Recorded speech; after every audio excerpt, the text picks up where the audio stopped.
noite a todas e todos. É com muita alegria que eu apresento hoje o professor Gustavo de Andrade Durão, que alguns de vocês já conhecem. Ele é professor da Universidade Estadual do Piauí, campus São Raimundo Nonato. Tem um trabalho fantástico na área de História da África, de diálogo e pesquisa, né, em vários campos, sobretudo em trajetórias de intelectuais, com ênfase no estudo da negritude, histórias de vida, e está aqui nos ajudando a refletir, a pensar em torno da trajetória de Leopoldo Sédar Senghor e Aimé Césaire, né? Duas figuras importantíssimas que vão ajudar a fazer a grande crítica ao projeto de assimilação colonial francês. Relembro para vocês a aula passada sobre a Argélia, né? Para que vocês também percebam a diferença das formas de relação e tratamento colonial dentro de um mesmo império colonial. Então, a França tratando a Argélia de uma forma que, até como eu falei para vocês, né, aquela forma bem pé na porta, né? E, ao mesmo tempo, aqui nesse espaço, né, do que a gente chama de África Negra ou África do Oeste, essa forma de um paternalismo muito violento colonial, mas no sentido diferente da experiência argelina.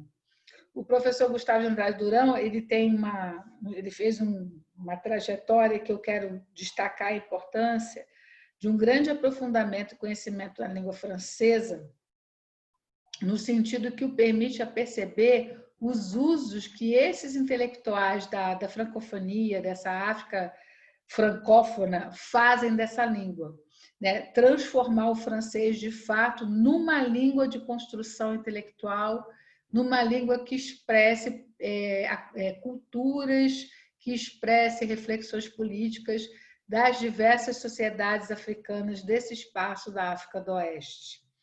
É uma outra relação, né, com essa antiga língua colonial. E o Gustavo, ele tem essa oportunidade, até pelo grande investimento que ele faz no estudo do francês e ter feito o estágio doutoral na França, de fazer esse mergulho e de poder nos dar essa contribuição que, de fato, é rara, né?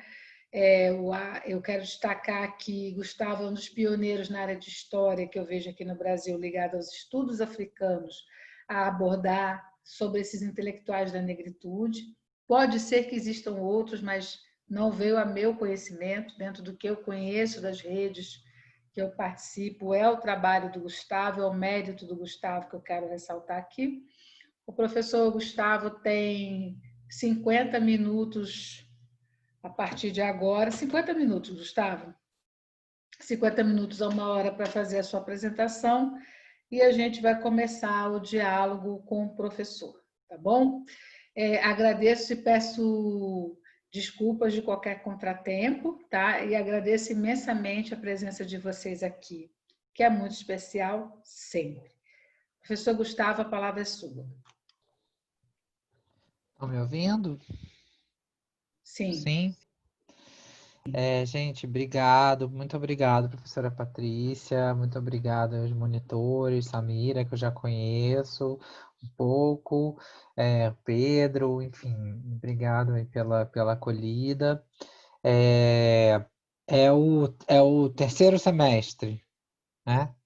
Isso, aqui a gente fala terceiro termo, é uma Terceiro turma de termo, terceiro termo, mas tem pronto. alunos que estão no terceiro termo ou de Sim, outros termos sim, mais tá, avançados que estão fazendo a disciplina agora. tá bom. Por que que eu quis mudar algumas coisas agora na aula, né? Porque, para não ficar repetitivo, vai ser uma aula diferente da que eu fiz hoje de manhã. Embora vá pontuar algumas coisas, eu vou tentar fazer uma coisa um pouquinho mais organizada e talvez não vá até os 50 minutos, talvez eu fique um pouquinho menos, 40, 45, porque aí a gente fica para os debates e tal, tem muita coisa, é um tema muito vasto, tem muita coisa para se falar, né? Agradeço muito a professora Patrícia, agradeço os trabalhos que a gente tem desenvolvido. Que bom que vocês tenham uma professora como essa, que está envolvida na temática, que tem né? Eu sempre admirei isso. Ela tem uma facilidade, ela consegue ver a música clássica dos operários, não sei aonde, negros na Nigéria, e também consegue, né, ver os remanescentes quilombolas, não sei aonde no Brasil. Então, né, a gente valoriza isso, que é muito difícil ter os professores que são abertos assim a isso, geralmente ficam as temáticas muito fechadas. Eu vou tentar fazer uma coisa bem pontual aqui, para não ficar chato, mas assim, eu quero só dizer que meu local de fala, assim como o local de fala de vocês, é a academia. Então, a gente, antes de mais nada, está falando da academia, né? Vocês na universidade, eu estou aqui contribuindo com essa aula, que a pandemia, de alguma maneira, ajudou a gente a estreitar esses laços, né? Então, primeiro, o meu local de fala é a academia. E o meu local de inspiração para esse estudo é a crítica literária, onde eu comecei meus estudos pensando a trajetória do Leopoldo Sangor, do Aimé Césaire, que são esses dois que estão aqui nas fotos. Gente, eu tô me sentindo tão orgulhoso de estar apresentando.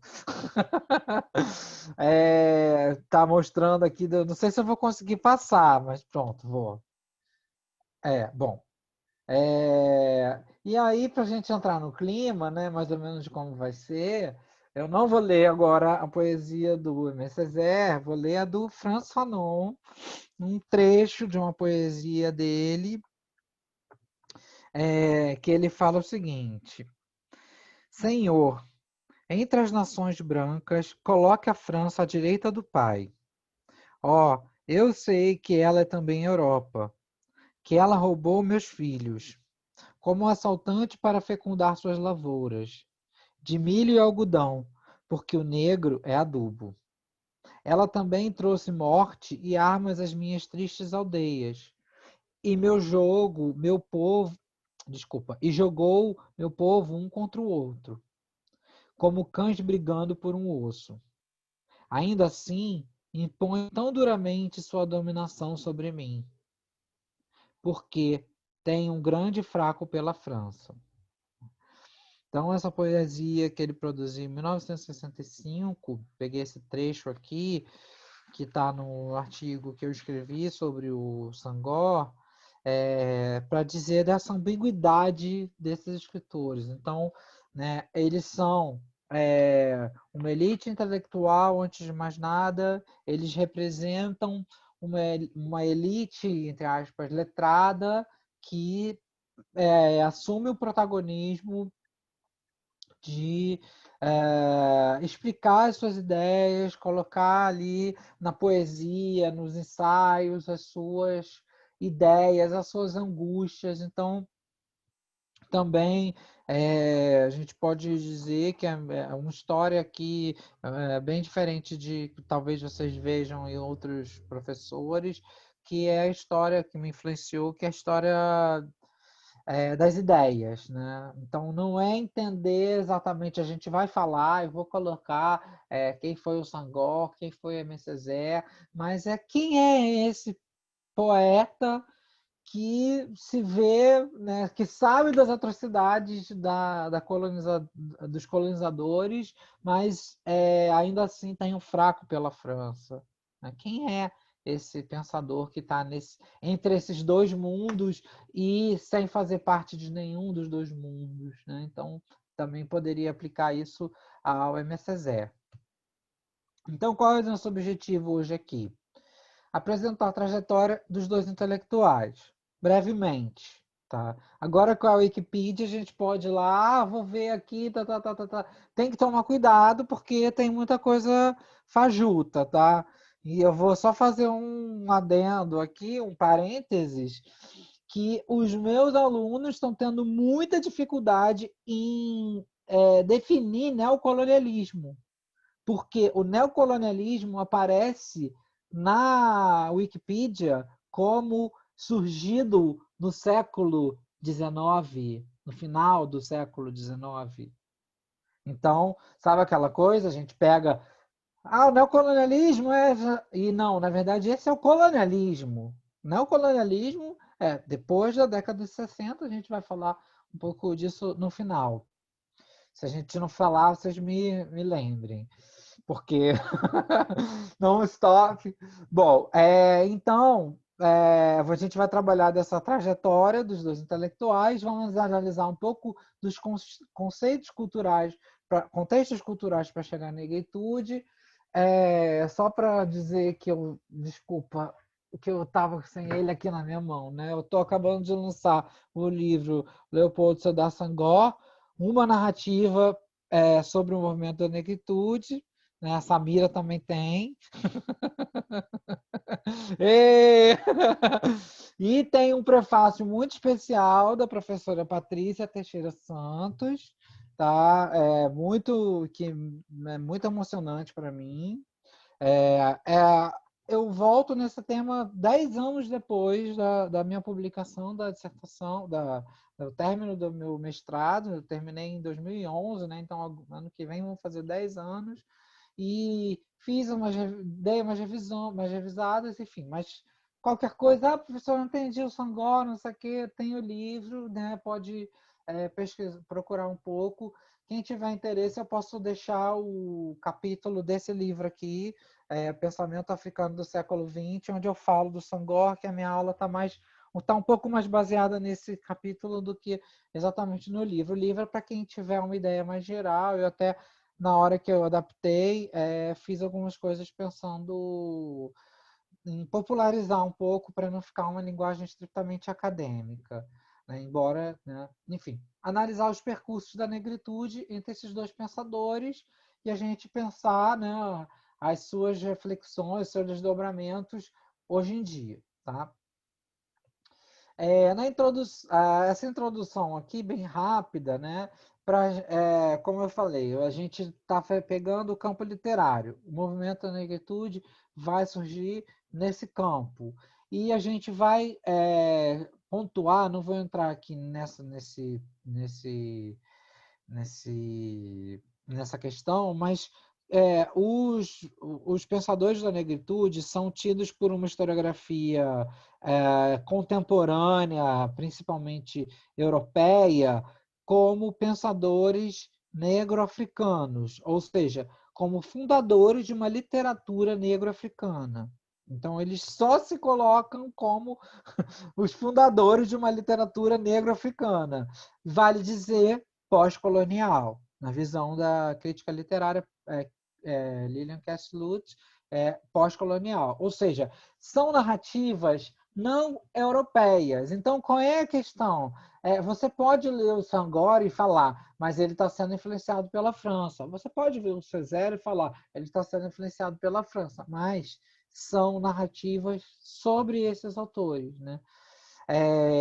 Olha como é diferente. Tem o texto do Pauline Rutel-Digi, eu não sei se é fácil de achar, mas acho que é fácil, que ele defende, que é um filósofo do Mali, que ele defende que nós não fazemos história da África, nós fazemos história sobre a África, uma história, né, sobre o... Então, assim, qual foi a minha maneira de tentar minimamente me debruçar melhor nos temas, ver a experiência desses intelectuais. E eu posso dizer, assim, sem falsa modéstia, que, graças ao auxílio também da professora Patrícia, eu fui um dos primeiros pesquisadores a desenvolver a temática de intelectuais africanos na academia, principalmente os de expressão francesa, né? Isso tudo porque lá atrás uma professora perguntou: quem fala francês aqui? Aí eu levantei a mão e falei: pronto, então o Messier vai ler aí os textos e vai traduzir. Aí o Messier ficou atrás dela e tal.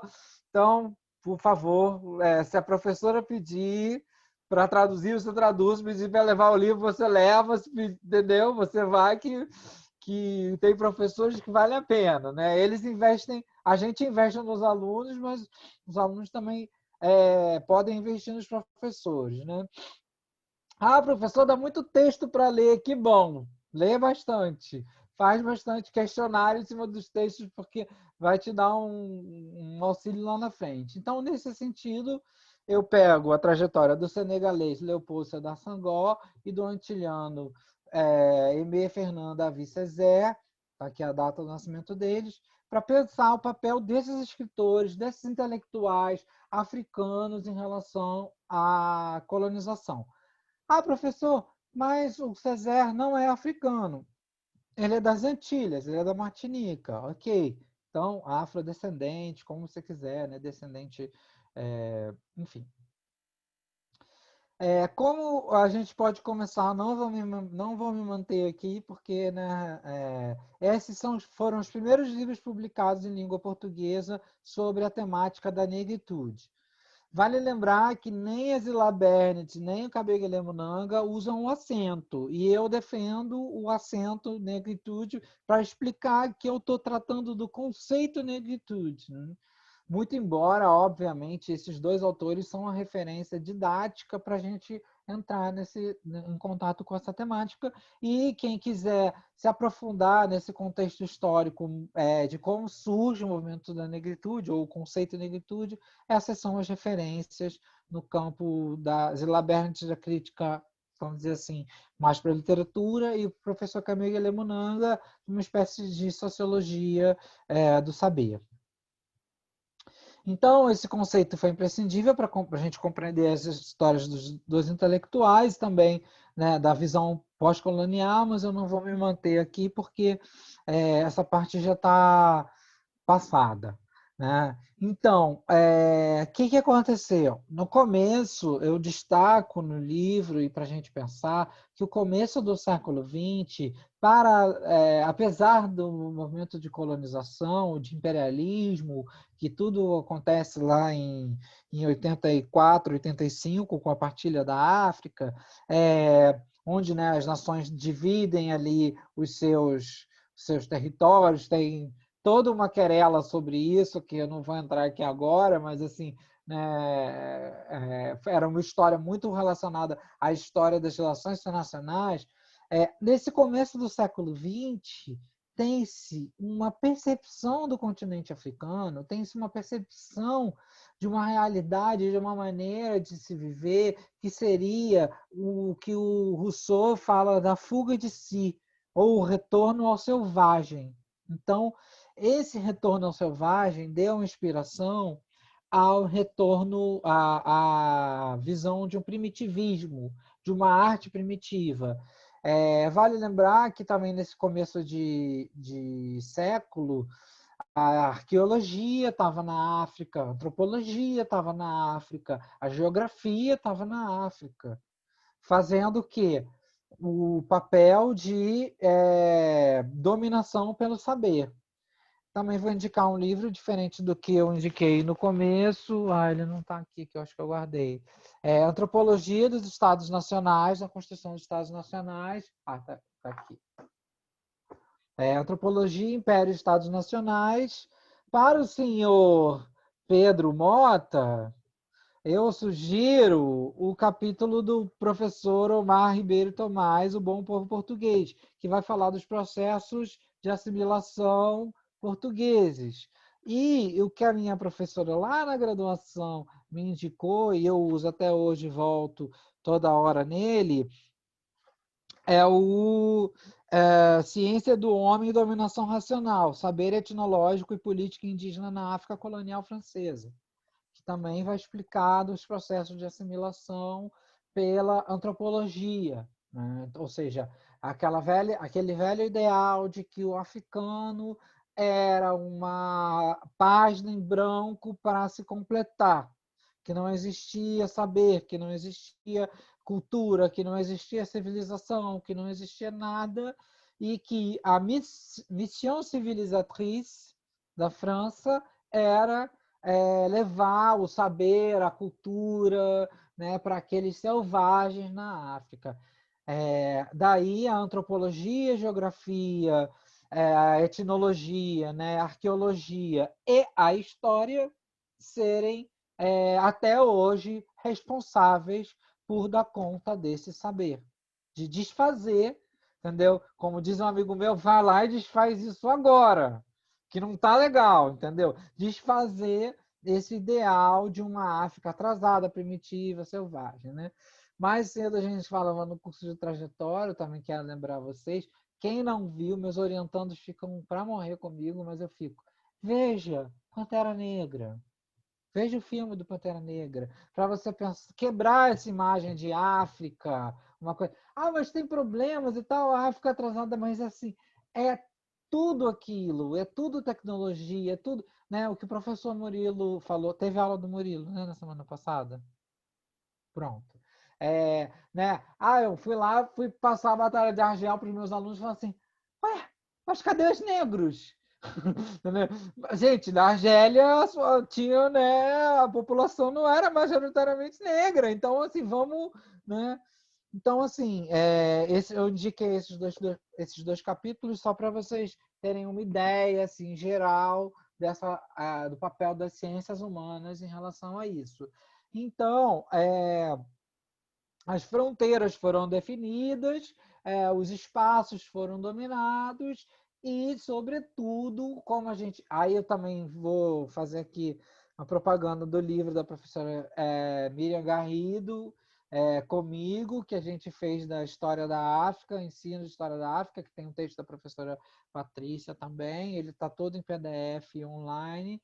Eu explico nesse texto muito da resistência que tem nesse começo do século XX a colonização, principalmente francesa, embora tivesse também resistência à inglesa. Então eu explico como essas regiões da África Ocidental elas foram dominadas acima de tudo pelo saber, porque não é a força que impõe, é a dominação pelo campo cultural, pelo campo das suas raízes étnicas, é a dominação, falar para, como diz a Chimamanda Adichie, no seu célebre texto, já é um clássico, né, na sua fala, né, Os Perigos de uma História Única, quer acabar com a história de uma pessoa, comece pela parte em que ela perde uma guerra.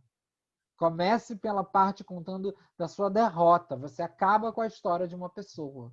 Então, a Europa teve isso, fez isso, né? E aí tem vários textos que a gente podia indicar, mas o clássico também do Walter Rod, né? Como a África subdesenvolveu, como a Europa subdesenvolveu a África, que é um dos mais assim, clássicos. E, enfim, para a gente pensar que esse processo não foi nada amigável, mas eu trouxe aqui algumas percepções pelo olhar do movimento da negritude, né? Então, aqui a gente tem duas obras, né? Demoiselle d'Avignon, feita pelo Pablo Picasso, em 1907. No mesmo ano, o Matisse fez essa Oil Canvas, né? A Blue Nude, né? Que eles, só para dizer que eles concorriam. Posso pedir só para não ficar tão enfadonho assim, alguém ligar o microfone e falar o que percebe dessas imagens? Uma Gustavo, o pessoa? pessoal está pedindo para você falar mais perto do seu microfone, que está ficando baixo. Tá, Obrigada, querido. desculpa. Nada. Tudo bem. É, alguém quer falar o que vê dessas imagens? Como é que ela pode ter uma representação minimamente de África, ou de africanidade, ou de quebra com os padrões europeus? Eu posso dar um pontapé, aí depois a turma vai. Pode. Eu acho que o que faz parte desse traçado, né, desses dois artistas que vai rompendo, eu acho que são essas linhas, assim, elas já não são muito padrão, elas não buscam uma representação do corpo perfeita, né? Mas mais uma representação que fosse mais com linhas retas, mas diferente. Aí também eu estou entrando de graça aqui, né? Vale a pena a gente lembrar que alguns desses traços do Picasso e desses artistas estão em contato com a África nesse momento aí, que é começo do século, final do XIX, começo do século XX. E a professora Patrícia que falou isso já há muito tempo, que ainda está na minha cabeça, que o Picasso ele fez uma obra baseada na obra feita lá dentro de uma... Não lembro se era igreja ou se era palácio, na Lalibela. E eu lembrei disso também. Só isso aí, a galera pode ir falando. Na geometria de Lalibela, exatamente, na Etiópia. Ótimo. Eu também não. Obrigado, Pedro. Foi muito bom. Melhorou o som agora? Que eu aumentei o som aqui. Tava muito Perfeito, baixo. Gustavo, Pronto. fantástico. Nossa, É. os surdos ouvirão, graças a Deus. Eu esqueci de mostrar, mas eu falo isso do livro, né? Fez muito sucesso uma obra que eles acharam, uma escultura que foi considerada Vênus Negra, porque era aquela, né, uma figura assim, era uma cabeça de uma mulher muito desproporcional, corpo pequenininho e ela não tinha os braços, né? Então assim, e disso daí ficou, né, a Vênus e tal, e aí eles faziam todo tipo de comercialização e tal sobre isso, até o Apiá fala lá no texto Na Casa do Meu Pai, ele coloca, né, que o pessoal, os nativos aprenderam isso, aí pegavam um toco de madeira, falavam, olha, isso aqui foi produzido no século X e tal, e aí vendia por uma grana imensa, porque, né, em cima desse comércio aí do exótico e tal. Vale dizer que a gente não tem hoje a noção de que para muitas pessoas, principalmente na França, você ter uma casa na África é sinal assim de status. Você ir a Madagascar, você ir a própria Argélia, agora não sei como é que funciona, mas né, a própria Argélia, enfim, era uma coisa assim legal, maneiríssima, né? Então dessa parte já tinha isso que o Pedro falou muito bem, né? Dessa inspiração africana. Eu quero só mostrar, se vocês conseguem ver aqui o cursor, ó. Essa aqui, essa moça aqui e essa moça aqui, elas representam as famosas máscaras africanas que depois o Picasso vai investir não só em outras pinturas, mas na própria indumentária mesmo de máscaras e tal. Eu falo outras coisas na minha dissertação e no livro, mas como eu sou meio geek, meio nerd e a gente está à noite, eu posso falar que o musical da Broadway, o Rei Leão, se inspirou nessas máscaras para fazer, até passei, para fazer a sua indumentária, tá? Mas aquilo ali veio já desde muito tempo, né, fazendo esse ensaio de que era esse primitivo e tal, e, né, enfim. Agora a parte só das iconografias, tá? Essa aqui é uma imagem, Essa iconografia é muito forte, né, Gustavo? Toda vez que eu vejo, eu ainda fico impactada. Pois é, olha, eu tirei do livro da Cassie Lutz, que é a história da literatura negro-africana. E ela, infelizmente, acho que não põe a data, mas acho que, se eu não me engano, é da década de 30. E aqui são os atiradores senegaleses que foram muito, né, temidos e tal, e era a força armada da França, né? E vocês viram isso um pouco na Guerra da Argélia. Não sei se o Murilo explicou, mas a Batalha da Argélia só é ganha quando se consegue também frear esses atiradores e convencê-los de que eles não poderiam fazer parte da França, né? Que eles estavam lutando contra o próprio continente africano. Então, e o MSZR e o Sangor fizeram parte desses batalhões. E aqui, né, essa figura da freira, que é a ideia da religião, então é a religião e o exército como as principais forças de manutenção dessa ordem colonial. E tem Nesse começo. um dado dos estudos missionários, como eu falei também na semana passada, desde a Primeira Guerra, a maior parte do contingente missionário no exterior já era de religiosas, na proporção de um padre para 100, 150 religiosas. Hoje, essa proporção ainda é mais distante, é um padre para cada 500 mil religiosas, dependendo do espaço. tá? Só para a gente ter essa ideia. Legal, obrigado, professora. E aqui também a Exposição Colonial de Paris, 1931, onde se fez um verdadeiro zoológico humano. Os mais vistos aí foram os pigmeus, né, que eles colocavam lá e falavam: olha, os povos vivem assim, assado, aí todo mundo entrava, via, né, eles nas grades assim presos e tal.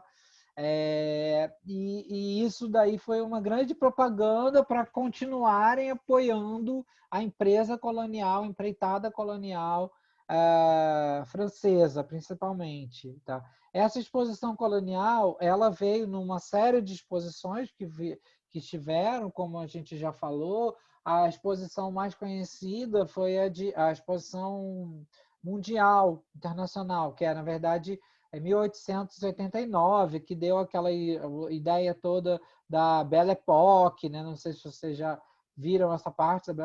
E o grande Lego que se montou, vocês sabiam, né? A Torre Eiffel era um grande Lego. Não era aquela imagem. Ela ia se desmontando, ia fazendo várias e tal, não sei o quê. Só que foi tão forte aquilo, fez tanto sucesso, que o pessoal falou: nossa, ficou legal e tal, não sei o quê. E manteve. Só que não. Muita gente reclama nos jornais da época e tal, fala: que coisa horrível, essa imagem, tal, tem que desfazer, tem que desmontar, né? A Torre Eiffel está lá até hoje, o símbolo máximo, assim, né? Mas é o símbolo desse conhecimento, desse saber, e, né, eu arriscaria dizer que até hoje a França se dói de ter perdido esse patamar de, né, a produtora do saber mundial ali, que começa com a exposição internacional e vai se desenrolando com essas aqui. Eu também explico no meu livro que em 1932 tem uma outra exposição organizada pelos surrealistas, que é A Verdade sobre as Colônias, onde eles criticam a colonização não não ela no seu todo, mas como ela está acontecendo. E fala que a colonização é uma função ali primordial do capitalismo, e os surrealistas marxistas eram contra isso de qualquer maneira. Então, né, foi só uma resposta que teve em relação à exposição colonial. Quem aponta isso é a historiadora da arte chamada Jodie Blake. Eu só queria falar também que essas exposições coloniais são feitas em todas as grandes potências coloniais. A França faz, a Inglaterra faz, a Alemanha também fez. E essa ideia de expor pessoas mesmo, gente, como se fossem zoológicos. Então, eu quero ver os malabares, se levava grupos de malabares para recriar em locais que, de fato, eram como zoológicos, não tinham grades, mas tinham muros, e as pessoas recriavam, Portugal também, exatamente, recriavam cenas, assim, veja o que acontece nas nossas colônias, né? Essa semana me mandaram um vídeo da China também, de uma cena muito dura de se ver, mas aí não é uma cena nesses espaços de exposição de pessoas que eram chamados mesmo de zoológicos humanos, mas, por exemplo, no caso dos pigmeus, que é uma população que tem uma questão de estatura física diferenciada, mas é tão ser humano quanto eu e vocês, em alguns zoológicos da Bélgica, essas pessoas eram colocadas em jaulas, assim como se colocavam os orangotangos, ou até próximos dos orangotangos, né? Lembrar também que o chamado Circo dos Horrores é da mesma época, né, que tem os chamados seres diferenciados, a mulher barbada, os anões, né? Então, as chamadas de uma forma altamente preconceituosa e profundamente opressora, né? As chamadas anomalias humanas, né? São tratadas dessa forma. No caso dos colonos, era uma humanidade que não era vista no mesmo patamar de humanidade daqueles que iam visitar as exposições na Europa. E se tem a Exposição Vaticana de 1925, que vem também pessoas para mostrarem como era a vida nas missões. A Exposição Vaticana tem material dessa Exposição Vaticana no Arquivo Vaticano e na Plateca Vaticana, e no próprio Museu Vaticano também, tá bom, pessoal? Professor, obrigada aí, desculpa aí. Não tem nada não, professor. Eu volto, então eu vou fazer também dar uma ideia aqui para no futuro, quem sabe se vocês quiserem, a gente podia fazer um vídeo debate, não sei como é que funcionaria pelo Zoom, mas de um filme que eu tô louco para assistir, que se chama Vênus Hottentote, que é a história da Vênus, desculpa, é Vênus Negra, que é a história da Vênus Hottentote, uma mulher lindíssima que foi mandada. É pesado o vídeo, mas eu acho que a gente poderia tentar em uma mídia, alguma coisa para a gente fazer um encontro e conversar sobre isso, que era uma moça lindíssima e ela foi levada para os lugares e ela foi arrancaram os braços dela e levavam ela numa exposição bem traço dessa movimentação aqui. Para quem estuda África de expressão portuguesa, eu também queria sugerir África dos Pequeninos. A África dos Pequeninos eram várias exposições que eles faziam no território português para crianças, mas na verdade os pequeninos eram os africanos. Então, eram as músicas de dominação, eram as ideias de dominação desses pequeninos. Então, hoje você vai, até hoje em alguns lugares tem assim, aqui é parte do, não sei aquela, Portugal dos pequeninos. É toda uma coisa para criança, mas tem a representação ali do africano mega preconceituosa, né? Mega pesado. Mas, enfim. Eu fiz um errinho aqui, vou só depois voltar ali, né? Eu apaguei a parte, esse aqui é o problema de ter... Acho que eu apaguei a parte, vou voltar depois. Eu trouxe essas imagens para a gente refletir e olha, vejam como é bastante rico. Essa eu não consegui achar, mas é da década de 30. Vou começar aqui, pronto, que é melhor. Que é do mesmo autor. É o Aaron Douglas, é um muralista norte-americano. E olhe, vamos ver aqui, vamos analisar que aula que a gente consegue dar, assim, olhando essa imagem aqui de um muralista, né, da década de 36. Ele participou de um movimento que eu vou falar rapidamente, que é o movimento do Renascimento do Harlem.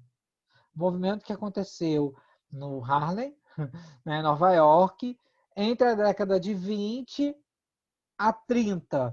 E eram várias exposições, eram sarais literários, o jazz estava ali pegando fogo, o blues, né, as danças e tudo mais.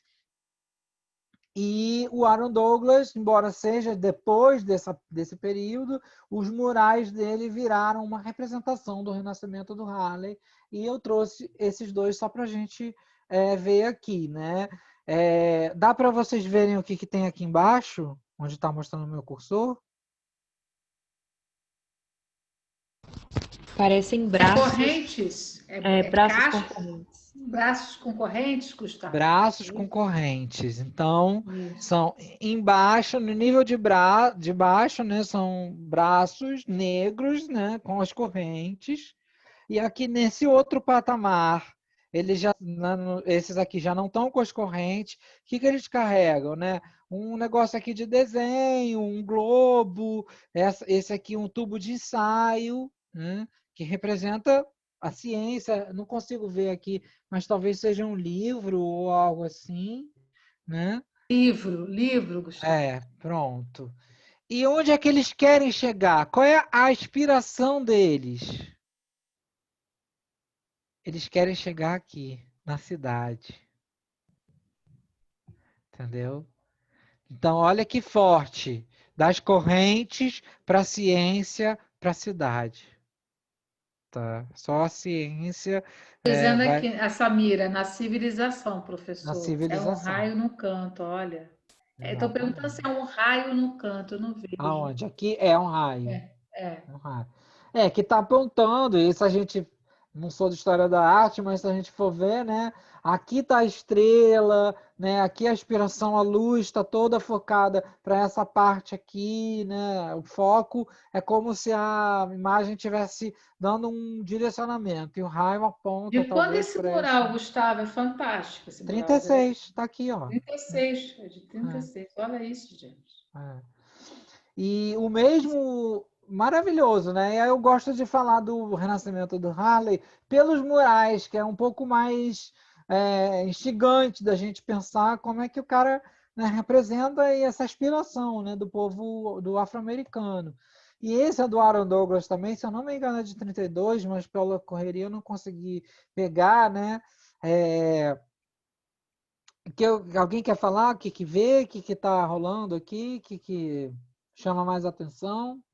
Cara, é muito psicodélico, olha isso, gente. É a esfinge, é a. Nossa, é o. Tebas de sete portas, a entrada de Tebas, é a guindaste, é a mão de obra do carvão. É carvão isso, gente? Alguma coisa que eles estão batendo aqui, né? Estão fazendo um trabalho aqui com a terra, né? Estão quebrando aqui, tá vendo? Tem também o elemento ciência, Matheus, eu estou vendo também. É uma ideia de uma ancestralidade da escravidão negra, né? Do passado e Uhum, do presente. É um uhum. obelisco, é assim, Leonardo, é um obelisco. E aqui uma representação, né, da esfinge, que é a parte do Egito, né? O Egito antigo. Então vejam, e é óbvio, ele está fazendo. Eu não sei o nome desse, não sei se é. Eu posso ver depois e mandar para vocês, mando pelo grupo, pela professora Patrícia. Perguntando se no canto inferior tem crianças. Sim, são duas crianças aqui, tá? São duas crianças aqui e esse trabalho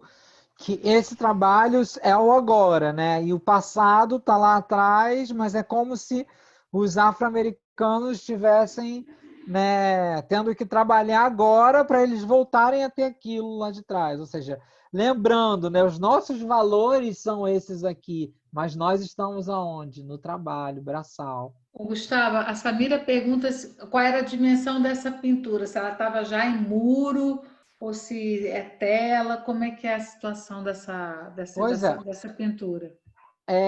eu posso ver depois no site do movimento do Harlem, mas pelo que eu entendi, ela até hoje existe no museu na Pensilvânia, talvez.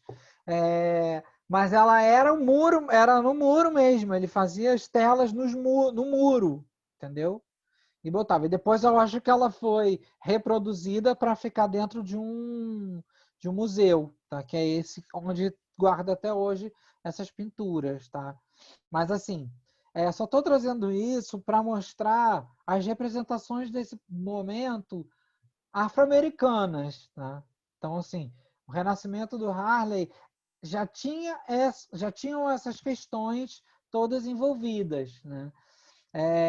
E aí, por isso que não vai dar para falar, porque para variar, né, o tempo urge,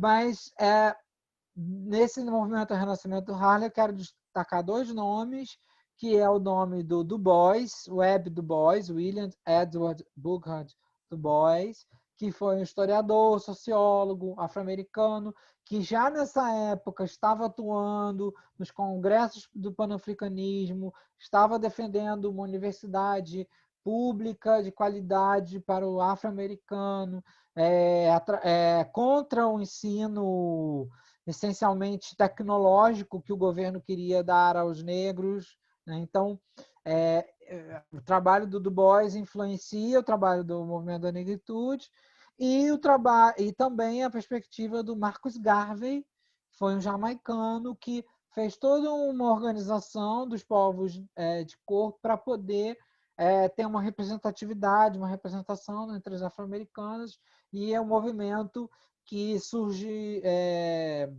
um pouco antes do renascimento do Harley, que é o Back to Africa, que era a volta ao continente africano. eu gostaria que alguém pudesse dizer por que que o movimento do Harlem acaba na década de 30. Quem aí pode entender, que lembra aí da história, das aulas de história, por que que ele acaba em 30?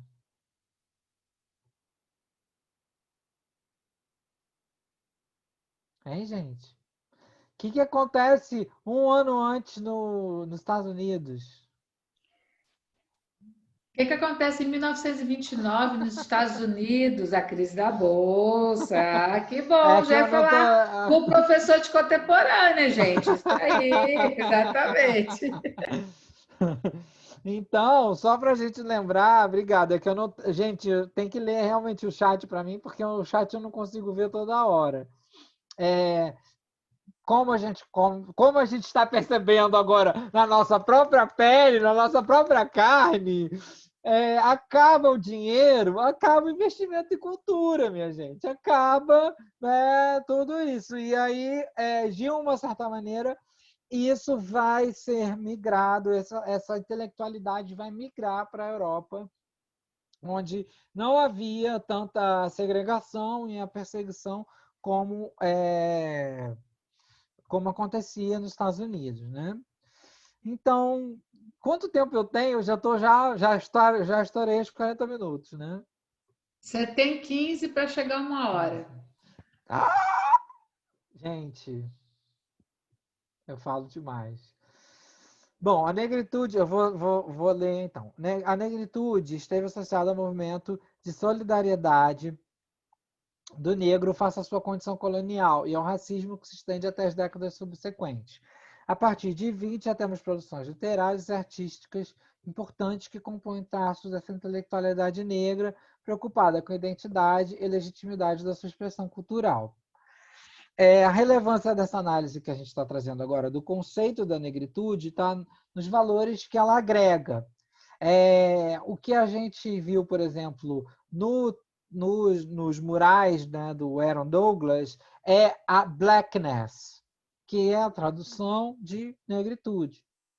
Só que tem uma percepção de blackness completamente diferente da percepção de negritude. Por quê? A blackness vai para os afro-americanos e a negritude vai para os africanos, europeus, né, como a gente vai falar daqui a pouco.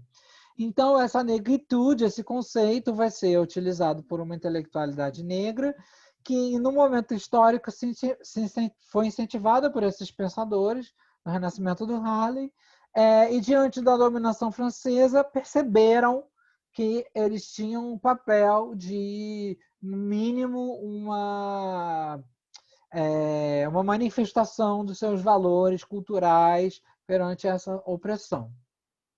Então, na sua infância, o Senghor estava nessa perspectiva do sistema político, jurídico, conhecido como assimilation, tá? Que é a assimilação, que era nada mais, nada menos do que para você chegar a um assimilado, para você chegar a um cidadão francês, você tinha que ter bom domínio do francês, tinha que ser cristão, e tinha que ter regras de civilidade.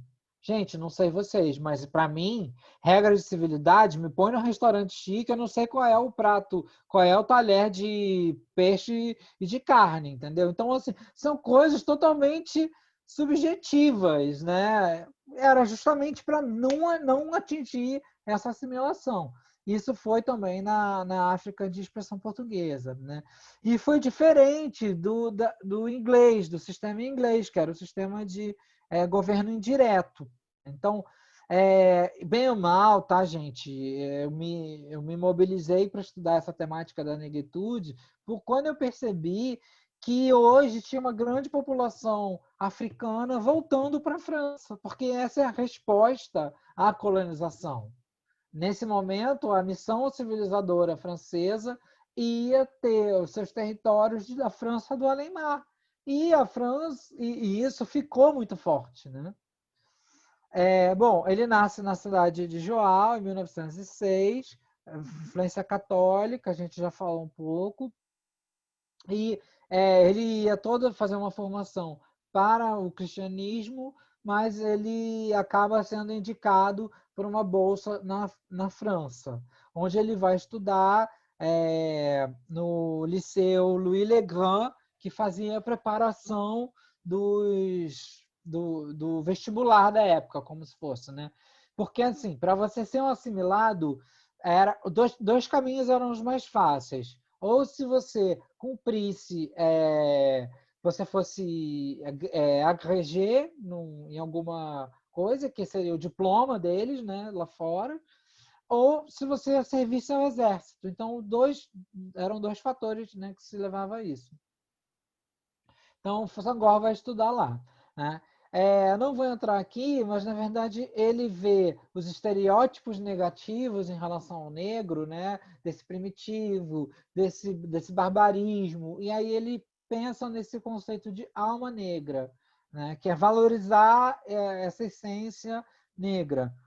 E também o estilo negro. Então, ele vê o estilo negro em tudo, na dança, na música, no falar, na emotividade, né? Isso foi o auge e o declínio do Senghor, porque ele ficou... vejam vocês, né? A gente até outro dia estava assistindo uma conferência da professora Patrícia que ela falou: África, eu adoro a história da África, o feijão, do samba e tal. Hoje a gente não fala mais isso. Adoro a história da África, né? Falar do feijão, falar do samba, falar, né, do candomblé. Não é só isso, né? Tem muito mais de coisas, história da África. Então, só para fazer esse paralelo, mais ou menos, que naquele momento fez um sentido, porque ia contra o ideal de tirar toda a legitimidade dos afrodescendentes, né?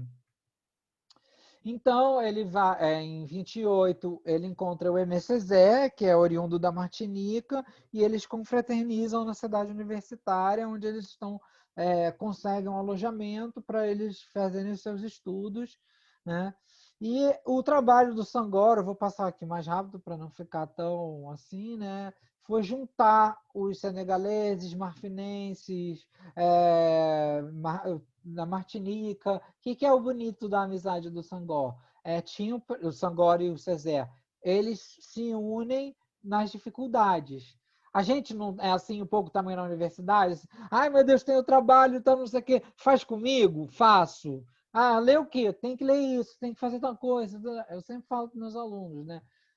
Vocês vão sentir falta depois, porque a gente, depois da universidade, a gente não tem mais esse trabalho em conjunto. Mas é difícil, eu moro no alojamento, eu não tenho dinheiro, a bolsa cortou, Isso transporta para a década de 20, começo da década de 30, num ambiente que, essencialmente, eles se sentiam diferentes naquele território, né? Então, e tem também que eu falo a importância justamente dessas associações de estudantes e do papel político que os estudantes passam a ter no mundo. É essa geração, eu falo sempre, né, para a história do movimento estudantil no mundo todo, né, a importância dos estudantes africanos nessas casas, nessas associações de estudantes dos impérios, né, que começam a perceber o que é essa política colonial quando eles estão nas metrópoles, né? Então, assim, como é cara a história deles, no sentido de como é importante de ser conhecida e reconhecida, e a Unesco faz uma homenagem a essas casas dos estudantes do Império, fazendo uma publicação sobre as que existiam no espaço francófono, né, que representavam os intelectuais dos espaços francófonos. Os ingleses também publicam, e tem também sobre as casas dos estudantes do Império, um caso aí do chamado Império Português, que tem uma discussão aí a respeito disso, né? Mas tem também para o caso português. Olha que legal o livro aí que o Gustavo está mostrando. E tem uma tese que está para ser defendida, da Helena Joaquim Moreno, que trabalha justamente a Casa dos Estudantes do Império que tinha em Lisboa. Obrigada, professora, pela Tá, não estou introdução. perguntando como se chama o livro que você mostrou. Casa dos Estudantes do Império. Dinâmicas coloniais, conexões transnacionais. É organizado pela Cláudia Castelo e Miguel Bandeira Jerônimo. Aqui tem os artigos dos nomes assim que eu acho importantes, como Manuela Ribeiro Sanches, Vitor Melo, Inocência Mata, tá? Marcelo Bittencourt. Então, são compêndio de artigos sobre essa temática, mas é mais focado em relação à Casa dos Estudantes do Império, dos militantes da década de 70, né? Vale dizer. Está, você tem agora 5 minutos. Tá bom. Não sei se eu rio ou se eu choro. A história do MCZ, olha, eu vou passar esse PowerPoint que está melhor do que o que estava antes, tá? Ele vai lá em 1913, era de uma classe média, mas ele consegue passar, apesar da grande fome e opressão, né, da Martinica, nesse começo do século XX, ele consegue essa bolsa porque ele tem ajuda do governo francês para estudar na Europa, e depois ele também participa da Segunda Guerra Mundial. Vale dizer que esse movimento da negritude ele está focado em estudantes que estão ainda muito envolvidos com essas dinâmicas culturais francesas, tá? Quer dizer o seguinte: por mais que a gente seja contra essa história europeia, né, essa maneira europeia de descrever o mundo, a gente ainda faz parte institucionalmente dessa ideia, entendeu? Ninguém está indo defender a sua monografia fazendo uma música. Olha, professora, eu fiz uma música, então eu vou fazer a música e vou dançar em minha defesa de... Não, sabe? A gente ainda está ligado a essas instituições. Então, eles estavam ligados a essas instituições, entendeu? Então, assim, eles não botaram fogo no parquinho? Não, eles estavam estudando para tentar entender o que estava acontecendo ali. Eu vou pular essa parte, porque na frente eu vou explicar melhor, e aí também para não cansar vocês. Aqui é só para... o slide que se movimentou, fenômenos. Só para explicar o renascimento do Harlem, né, que eu já falei, dessa perspectiva artística literária. Também um outro momento importante foi o segundo Congresso Pan-Africano, ocorrido em 1919 em Paris, que reuniu 57 delegados das Antilhas, da África, dos Estados Unidos. O deputado Blaise Diagne foi quem organizou isso com o Webb Du Bois. É bom botar o meu nome aqui, que eu falei, às vezes vocês não entenderam. E também vale dizer que, nessa época, o Blaise Diagne faz com que os deputados senegaleses pudessem votar nas questões da França. E muitos se interessam pela política porque eles entram, sabe, nas decisões francesas. Então, isso também era uma maneira deles se sentirem mais assimilados, mais fazendo parte dessa colonização, né? dessa nação francesa. Né?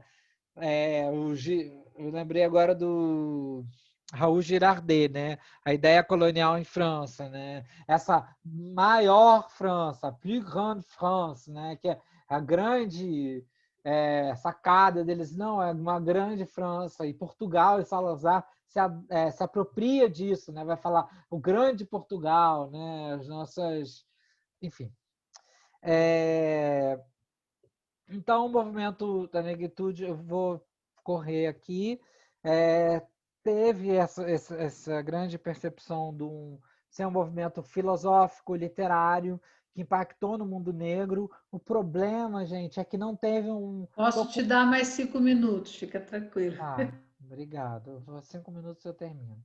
O problema, gente, do movimento da negritude, espero que vocês tenham curiosidade para ler o meu livro, é que ele acaba não tendo um documento de formação, não acaba tendo um manifesto, não acaba tendo, né, como o nosso movimento modernista, né? Então ele acaba ficando num espaço muito literário, muito fluido.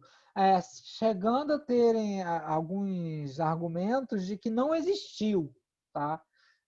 Então, é muito forte a gente estudar esse movimento na perspectiva das suas críticas também, né? Então, aqui eu vou pegar essas duas definições que eu peguei, né? Negritude, estado ou condição de pessoas de raça negra. Ideologia característica da fase de conscientização pelos povos negro-africanos da opressão colonialista, a qual busca reencontrar a subjetividade negra observada objetivamente na fase pré-colonial e perdida pela dominação da cultura ocidental. No ROAS de 2004 está essa definição. Depois, eu pensei que eu tinha posto aqui, vendo nas definições francesas, todos os dicionários têm lá Leopoldo Sédar Senghor, junto com essa definição de negritude. Nenhum faz essa exclusão do Senghor, tá? E aqui eu achei interessante falar dessa segunda significação, né? Então, eu não vou ler essa parte para não ficar muito assim.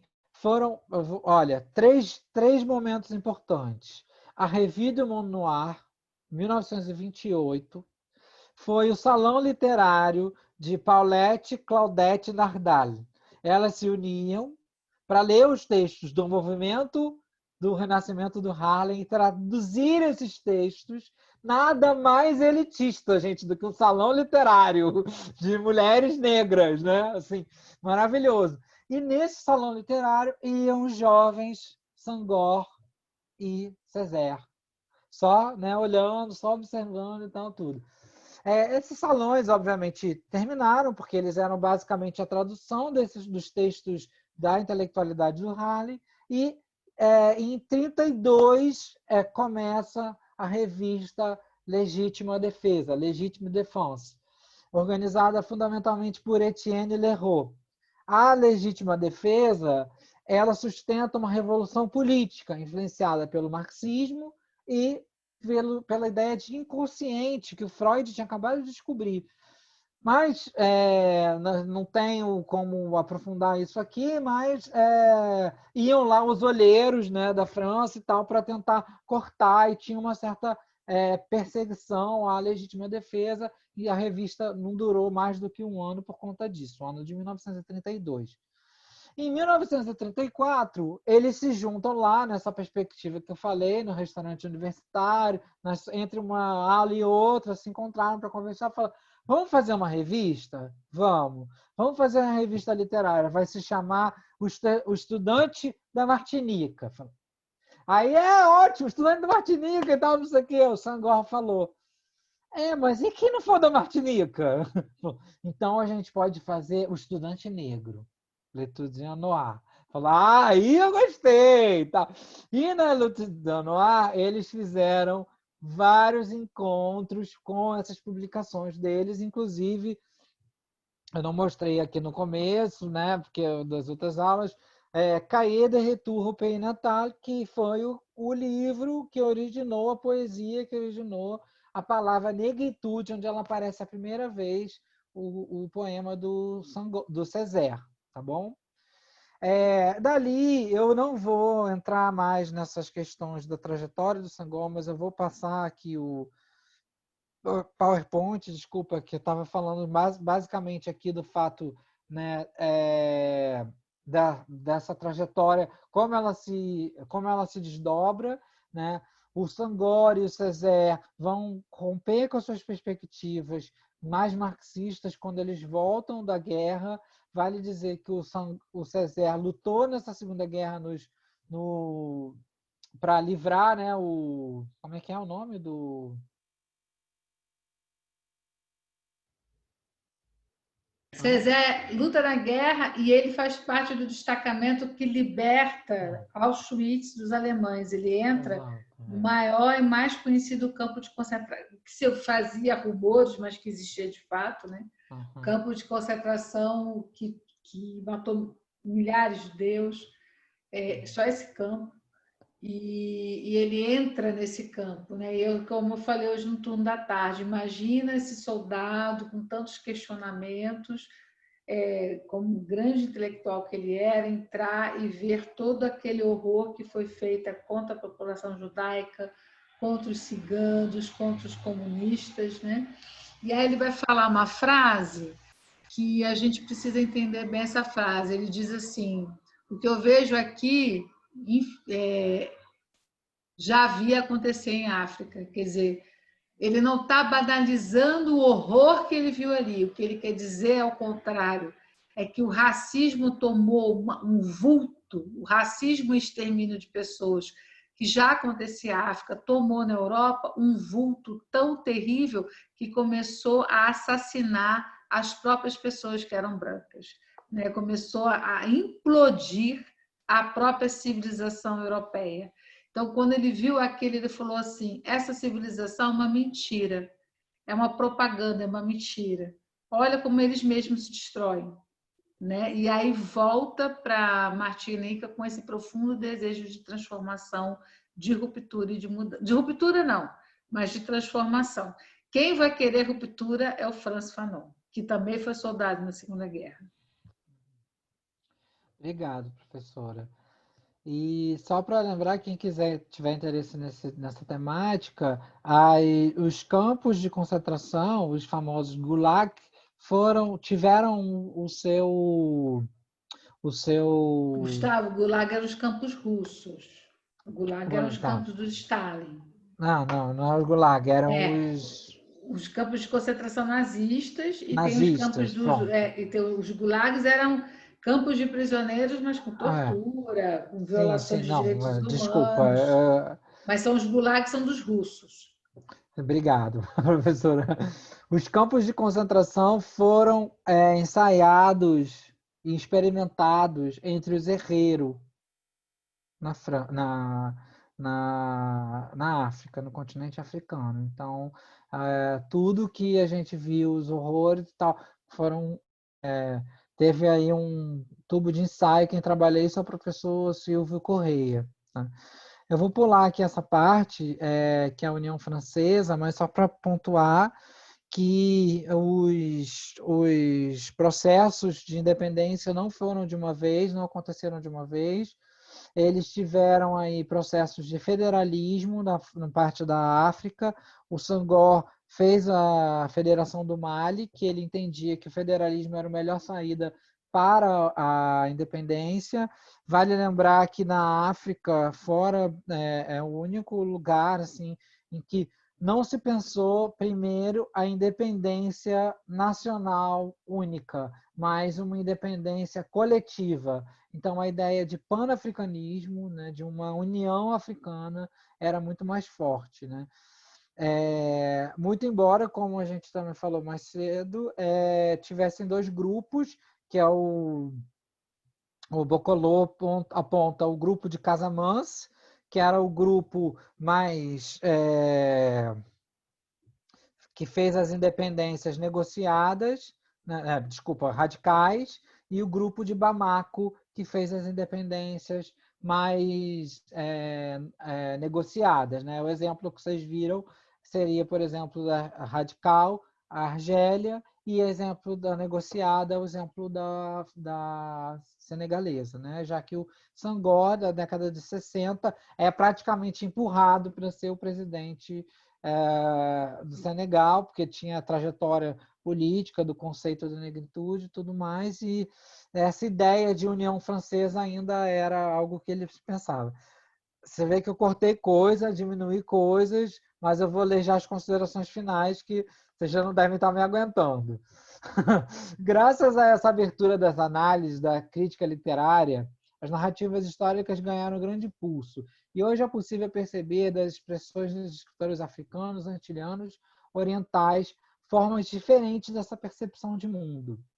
Arrisco também dizer que há um campo vasto de análise, de pesquisa, que só nessa conversa aqui a gente já viu, né, quanta coisa tem. Né? Então, a contribuição dos estudos pós-coloniais é dar algumas dessas ênfases no que esses padrões europeus até agora não conseguiram, que é a gente entender uma representação de África, uma ideia do papel do intelectual, das narrativas, nas análises do Leopoldo Senghor, do Aimé Césaire, do Frantz Fanon, do Boris Diop, do Amadou Kourouma, entre outros nomes da literatura negra africana. Ou seja, o movimento da negritude é muito conhecido pelo Sanzé e o Senghor e o Leon Damas, mas haviam outros escritores envolvidos, haviam outros pensadores que não entraram em grande destaque, inclusive o papel que eu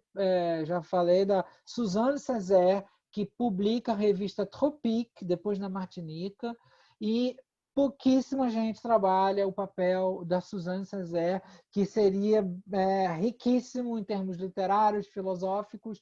O que vale dizer é que a escolha dessa temática, só para fechar de uma maneira diferente, é porque, assim, embora eu não me identifique como negro, é uma temática que eu me identifico como preconceito, que eu me identifico com a exclusão, eu me identifico com o caminho longo da justiça social que a gente ainda não traçou, não cumpriu. E parafraseando a Gayatri Spivak, né, pode o subalterno falar? Eu diria, pode o afro falar? Pode o negro africano falar? Pode o intelectual negro africano falar? O feminino intelectual negro africano pode falar? Né? Então, eu agradeço a todos. Bons estudos, até a próxima. Esse aí é o meu livro. Adorei, Gustavo. Gente, agora é o seguinte, hoje é a nossa última aula, da nossa última participação do Gustavo nesse semestre, então eu vou pedir que todo mundo abra agora a sua câmera para a gente dar tchau para o Gustavo, que ele merece, que ele está com a gente desde das 14 horas. Vamos lá, pessoal, vamos abrir aqui a câmera para a gente poder ver o Gustavo. E foi diferente, Dá hein? tchau para ele. Obrigada, Gustavo. Espera aí que eu quero ver vocês. Espera aí. Tá, tô perando. Eu não tô... É que é tudo Perar é coisa de novo. carioca, tá? Carioca que fala assim, pera, tô perando. Entendeu? Carioquices aqui, vamos lá. A Joana, o pessoal aparecendo, quem puder abrir a câmera, Carolina, Maria Luísa, Leonardo, Fernando. Tô abrindo vocês aqui neste Carolina instante. Ferreira, cadê vocês? Cadê Lucas? Heloíse, por favor. Ai, que linda, Carolina. Oi, gente. Ah, gente, saudade de vocês. Opa, outro rostinho aqui aparecendo. Ó, o pessoal do bem aqui, dando aquela força. Obrigado pela paciência. Gustavo, muito obrigada. Mas ainda temos as perguntas, né, Samira? Será que dá para virar? Temos. Acho que eu vou só ler porque a gente tem 2 perguntas. Tá, pode ler. É que teve muito comentário na aula, Gustavo. As pessoas comentaram bastante, mas as perguntas são só 2. Tá bom.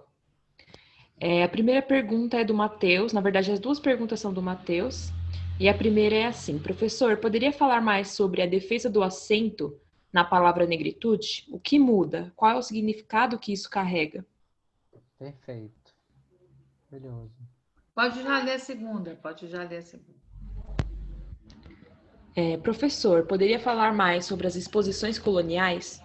Como funcionava esse tipo de entretenimento colonial? E ligando com a questão da obsessão do exótico, qual era a dimensão desse tipo de turismo? E quais são as influências que essas raízes coloniais vão ter no turismo que se desenvolve hoje na África? Parabéns, Matheus. Interessante. Palmas, parabéns. Cadê bom, o Matheus? Aparece aí, Matheus. A gente vê você, a gente está elogiando. Matheus... Cadê o Matheus? Hoje é a última aula do professor Gustavo, a gente vê você. Aí, Matheus. Muito bom. Matheus, você não merece palmas, não. Você merece Tocantins inteira. Carioca palmas cheio de gracinha. Vamos lá. Palmas só Obrigada capital não dá. Só capital palmas não dá. Vai não tudo. Bom, obrigado pelas suas perguntas. É aquela coisa, né? A primeira pergunta me causou já muito problema, porque negritude com acentozinho era esse mundo de coisas, entendeu? E assim, a gente abrasileirou esse negritude e tomou posse de uma tal maneira que a gente não consegue fazer mais nada, entendeu? Então, radicalizou-se tanto essa palavra que foi difícil eu explicar, inclusive, para as pessoas que eu não estava falando do ser negro, essencialmente, que eu estava falando de uma experiência em ser negro através de um movimento da negritude, onde eu vou do conceito negritude até a trajetória do Senghor, analisando os textos dele originalmente no francês. Então, né, até a editora falou, explica essa negritude, você não é negro, como é que você está falando de negritude? Né? Então, assim, é negritude. Aí eu gosto de fazer um paralelo com a palavra quilombo. Quilombo, hoje você quilombar-se, o quilombismo, tem uma coisa, ser remanescente de uma comunidade quilombola é completamente diferente do que quilombo há 30 anos atrás, gente. Eu mesmo, na graduação, ouvi pouquíssimas vezes, entendeu? A palavra na história, tá? Na faculdade de história. Então, assim, as palavras, elas mudam no tempo e no espaço, e realmente, essencialmente, eu não me enquadro, não consigo falar sobre o ser negro, mas eu consigo falar sobre minimamente, né? Consigo mostrar uma narrativa sobre a negritude, né? Sobre essa negritude, sobre o movimento da negritude. Que vocês consigam fazer outras, né? Que vocês façam outras, que vocês descubram outras e coloquem aí, porque essa é a ideia, é dar um pontapé inicial, né? O outro falava das exposições coloniais, né? Eu acho que eu fui quase no esgotamento do que a minha memória me leva a esse momento das exposições coloniais.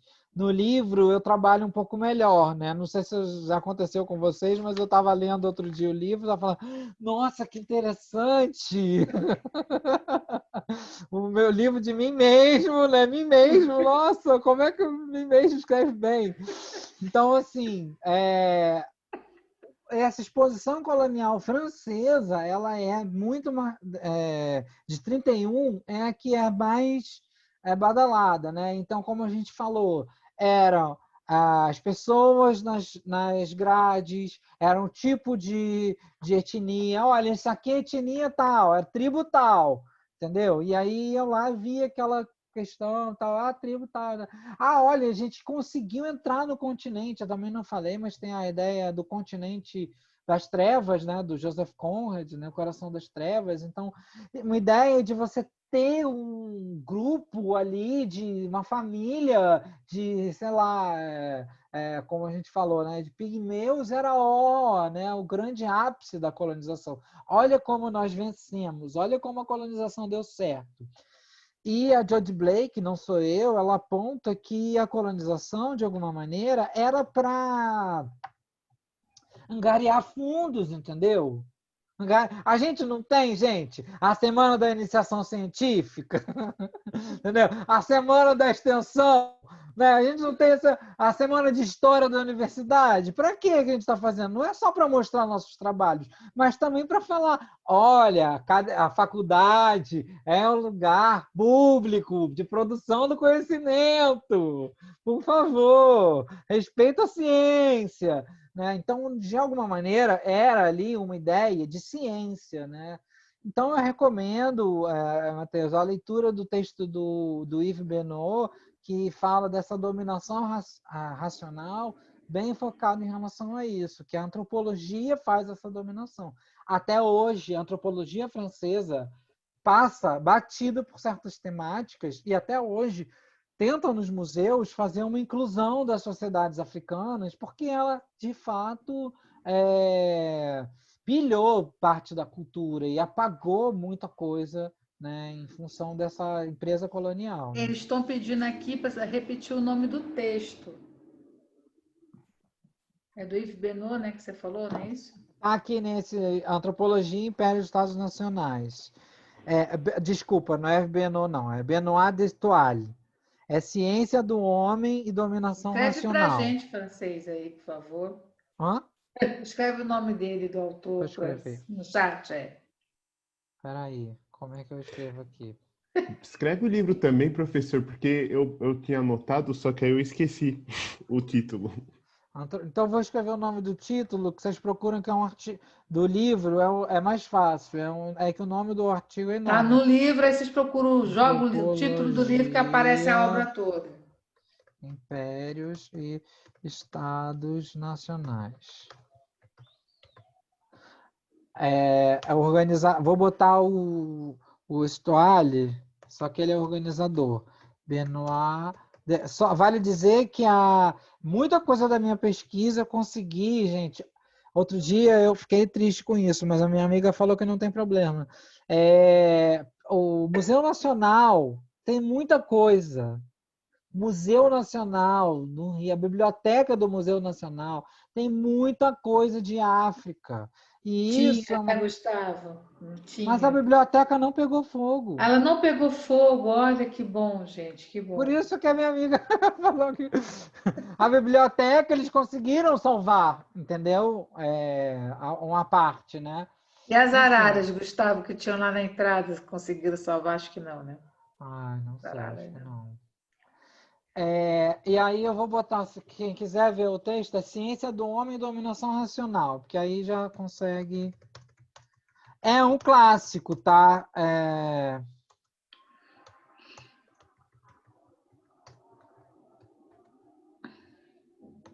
Também, lembrando que a minha professora uma vez me lembrou, quem quiser entrar nessa parte da antropologia, tem o livro que a gente tem que ler sempre, que é Raça e História, do nosso Do amiguinho Levi-Strauss, Levi-Strauss.